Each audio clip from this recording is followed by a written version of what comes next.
Here's a clip I'm very excited to show you of Douglas Murray reacting in real time to the New York City mayoral results of Zoran Mamdhani winning the Democratic primary.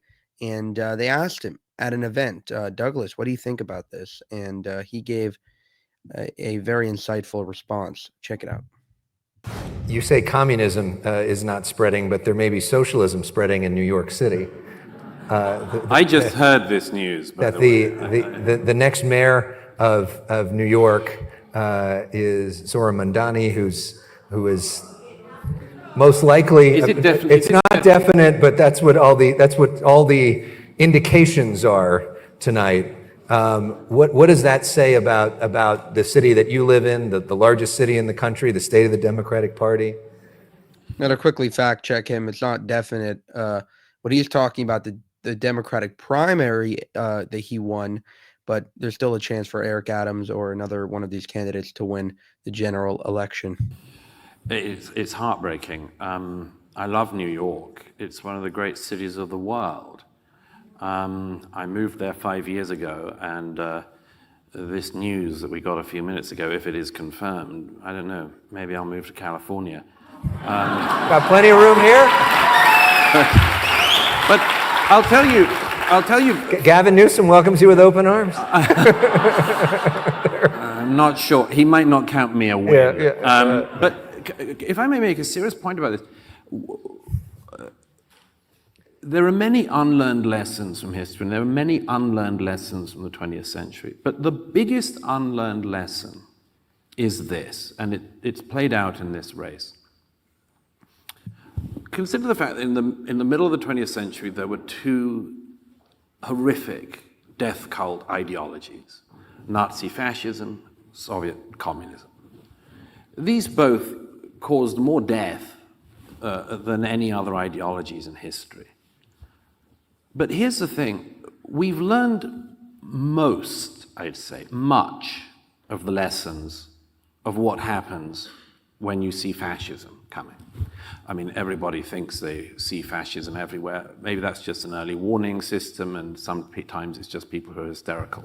But pretty much, I think, in the West, particularly in this country, we know what fascism looks like. We know what a far-right ideology looks like. We know, for instance, that if people start playing dark games of racial superiority and things like that, we know, we have inbuilt a don't you do that again, we know where that leads. Mm-hmm. The great unlearned lesson of the 20th century is that the left, by comparison, has never had such a reckoning moment. Whereas we know how you get to Auschwitz, roughly, pretty roughly, but we know. How do you get to the Gulag? I mean, you get there somehow, but the left, and I think the broader culture, has never worked out what the gradations of this are, so that you have, let's say that's the political center. Sorry, I'm doing it the wrong way around for you, but let's say that's the political center, and that's the Gulag. You go socialism, communitarianism of some kind, collectivism. And all of these are still totally acceptable parts of the political spectrum. But like somewhere you get to the horrors of communism, somewhere you get to the horrors of the 20th century in Central and Eastern Europe and many other parts of the world. How? Where? Where's the point? Yeah. And that's where somebody like the man who I hope is not, but maybe the mayor of New York, that's where they play around. They play around in this incredibly dark, unclear territory, which their political side has still not properly litigated. Yeah. And so they can say things like, I'm a socialist. A democratic socialist. A democratic socialist. Find me anywhere in the West that would accept somebody who called themselves a democratic fascist. I mean, find me that person. Of course we wouldn't. We wouldn't tolerate that for a moment. Nobody would vote for that. I mean, like 5 nutters somewhere on the Upper East Side, maybe. But no, that wouldn't get any popular play. But democratic socialism, it all sounds so nice. Okay, in which case, at what point do you get to the not nice bit? Yeah. And it's interesting also that it seems like for so many years, the Democratic establishment has worked to stop that from becoming the thing. And you look at, in some ways, there's an argument that the DNC has almost rigged their primaries well, first off, there was no primary to get Kamala Harris.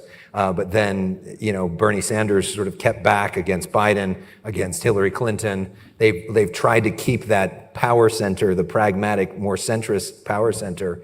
And here, the Democratic establishment got all behind Andrew Cuomo, and it may not have worked. I mean, Bill Clinton, Michael Bloomberg, all those folks. It shows that maybe the real energy, at least in some areas, is on that left. But okay, that's a whole other thing that we could get into. But let's talk about your book. All right. So, he made a point which I think is pretty valid. Democrats have never looked themselves in the mirror. Socialism, communism, all the same thing. But if you said fascism, that would be a big problem.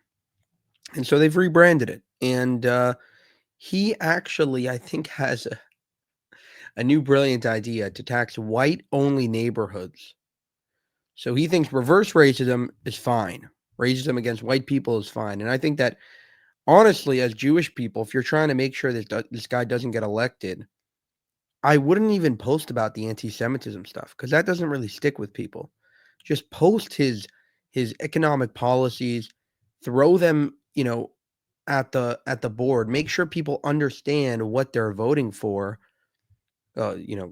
Literal starvation with these grocery stores that are run by the United States government, which means that a bunch of people are going to be in line, like begging for food, because the federal government does nothing right. And so throw those up, try to make people understand that if they vote for this guy, they're going down a very bad path in terms of their economics will be effed up. And people listen to that much more than they'll listen to, oh, he's an anti-Semite, because that has sort of lost a lot of its meaning when everybody gets called it. For more, you can support us by subscribing to the channel. You can also go to our channel memberships page and join there as well. And if you really want to help us create more of these videos, you can go to buymeacoffee.com/JewishUncensored. Thank you for watching, and I'll see you in the next one.